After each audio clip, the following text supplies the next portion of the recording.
Hi, Mr. Fred Edwords from the American Humanist Association. How do you do? Oh, I'm fine today. What is humanism? Well, humanism is a philosophy for living in the here and now, and it's a philosophy of reason motivated by compassion. Do you believe in God, and why?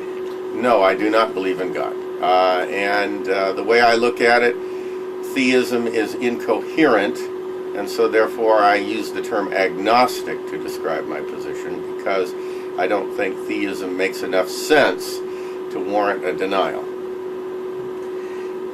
Is it possible to talk about religious humanism? Yes, because if you define religious humanism as in a functional way, if you look at what religions do, that is the cultural role they play, the community role they play, then you can call humanism a religion in that cultural sense. You can't call it a religion in the theological sense or the doctrinal sense, but you can call humanism a religion, if you want to, from the functional or cultural approach.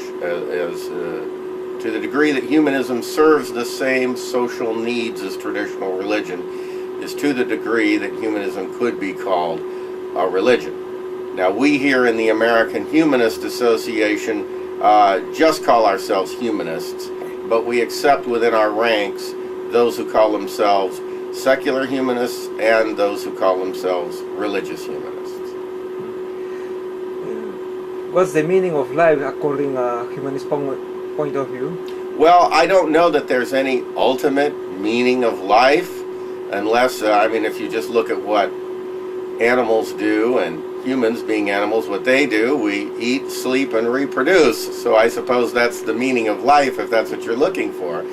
But we don't need to go by some biology or science to tell us what our lives should mean to us.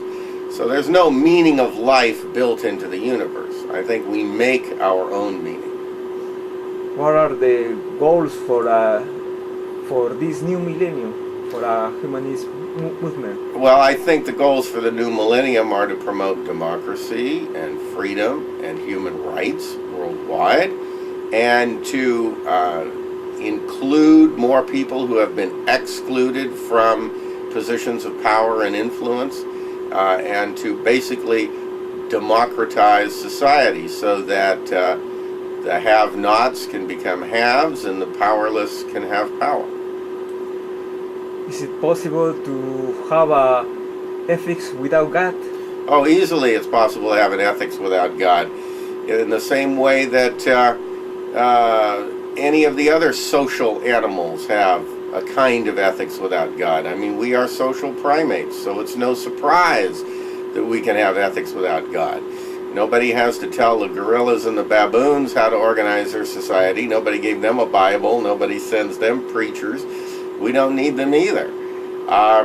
Furthermore, we are a rule-making animal. I mean, the rules of baseball and soccer are not in the Bible, and yet we make those rules up, and we make those games up, and we play by the rules. So we know how to make up rules and play by them. So we are rule-making animals, and thus it's quite natural for us to have ethics without God. In fact, it actually makes more sense that way. Why